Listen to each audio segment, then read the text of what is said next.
আসসালামু আলাইকুম রহমতুল্লাহি বারাকাতুহ। প্রিয় বন্ধুরা, আশা করি সবাই ভালো আছেন। আজকের ভিডিওটি একটি গুরুত্বপূর্ণ ও ভয়ঙ্কর সত্য নিয়ে। আমরা এবার একটি গল্প নিয়ে কথা বলবো, যা আমাদের শেখায় কবরের আযাব কতই ভয়ঙ্কর এবং এটি আমাদের জীবনকে কতটা সতর্ক করে দিতে পারে। এই পৃথিবীতে আমরা যতই ব্যস্ত থাকি, মজা করি, সাফল্য অর্জন করি, মৃত্যু ও পরকালকে ভুলে যাই, কিন্তু বাস্তবতা হলো কবর আমাদের প্রথম ধাপ। আমাদের পরবর্তী জীবন শুরু হয় সেখানেই। আজকের গল্পটি সেই শিক্ষা আমাদের মনে করিয়ে দেবে, যাতে আমরা জীবনের ভুলগুলো থেকে সাবধান থাকি। চলুন একটি ঘটনা দিয়ে আমরা জানি। ঘটনাটি ঘটছে একজন সাধারণ মানুষের সঙ্গে, যাকে আমরা মাহিদ বলছি। মাহিদ ছিলেন একজন সফল ব্যবসায়ী। তার জীবন ছিল আরামদায়ক, কিন্তু মাহিদ খুব অমনোযোগী ছিলেন। তিনি ধর্মীয় দায়িত্ব উদাসীন ছিলেন, ছোট ছোট পাপেও অত্যন্ত অভ্যস্ত ছিলেন। একদিন তার বন্ধুরা তাকে হালকা স্বরে বলল, মাহিদ, আমাদের শেষকালের জন্য প্রস্তুতি নেওয়া উচিত না?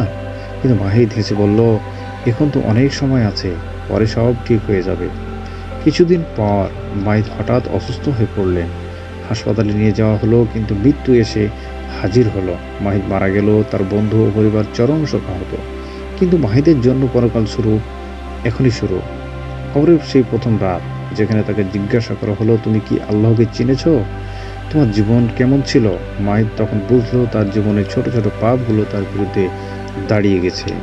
সম্মানিত দিনী ভাই ও বোনেরা, কবরের প্রথম রাতেই মাহিদ অনুভব করলো তার আত্মাটা কতটা নিঃসঙ্গ এবং দুঃখে ভরা।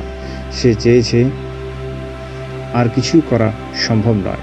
তার উদাসীনতা, মিথ্যা, অসৎ কাজ এবং আল্লাহর প্রতি অবজ্ঞা সবই তাকে আযাবের মধ্যে ফেলেছে।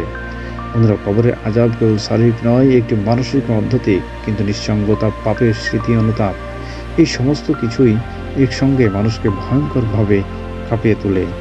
এই গল্পে আমাদের যে শিক্ষাটি দেয়, জীবন যতই আমরা ব্যস্ততা রাখি না কেন, ধর্মীয় দায়িত্ব ভুলে যাই, ছোট ছোট পাপ করি, কবরের আযাব সবসময় আমাদের জন্য অপেক্ষা করছে। কবর আমাদের প্রথম পরীক্ষা। যে মানুষের আল্লাহর পথে চলেছে, নামাজ, রোজা, সৎ কাজ করেছে, তার কবর প্রশস্ত হয়। যে উদাসীন, অবজ্ঞা করছে, তার কবর সংকীর্ণ এবং কঠিন। বন্ধুরা, এই শিক্ষা আমাদের জীবনে মূল নীতিমালা হয়ে উঠতে পারে। প্রতিদিন ছোট ছোট সৎ কাজ, নৈতিকতা, সাহায্য, এগুলো কেবল আমাদের জীবনের শান্তি দেয় না, পরকালের জন্য প্রস্তুতি দেয়। একজন বয়স্ক মানুষ তার ছেলেকে বলল যে, ছেলেটি, তুমি সবসময় মনে রাখো, জীবনে ছোট ছোট ভুলগুলো করবে, মধ্যে বড় হয়ে যায়। তারা আল্লাহর পথে চলতে শেখায়। ছেলে প্রশ্ন করল, কিভাবে বাবা? বাবা বলল, নিয়মিত নামাজ, রোজা, সাদকা এবং মা বাবার সেবা, এগুলো সবই কবরের আযাবকে হ্রাস করতে সাহায্য করে। এই সংলাপের মাধ্যমে মনে করাই, পরকালে আমরা দেখব বা দেখা যে মনে করি, কিন্তু তার ফলাফল চরম বাস্তব। কবরের আযাব আমাদের সতর্ক করে, প্রতিটি কাজের হিসাব রয়েছে, প্রতিটি ছোট পাপের ফলাফল রয়েছে। আমরা যদি জীবনে সতর্ক হই, সৎ হই, আল্লাহর পথে চলি, তবে কবরের প্রথম রাতেই শান্তি এবং প্রশস্তি অনুভব করতে পারি। বন্ধুরা, মনে রাখবেন, এই পৃথিবী সাময়িক, কিন্তু পরকালে চিরস্থায়ী। আমাদের প্রতিদিন ছোট ছোট সৎ কাজ, দান, নৈতিকতা সবই আমাদের জন্য পরকালকে সুন্দর করে গড়ে তোলা।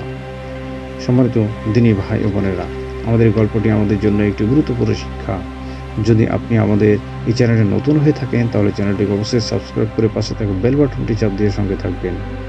এরপর ভিডিওটির লাইক, শেয়ার এবং কমেন্টে জানাবেন আপনার ভিডিওটি কেমন লাগলো এবং গল্পটি কেমন লাগলো।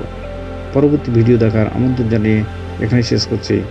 আসসালামু আলাইকুম রহমতুল্লাহি ওয়া বারাকাতুহু।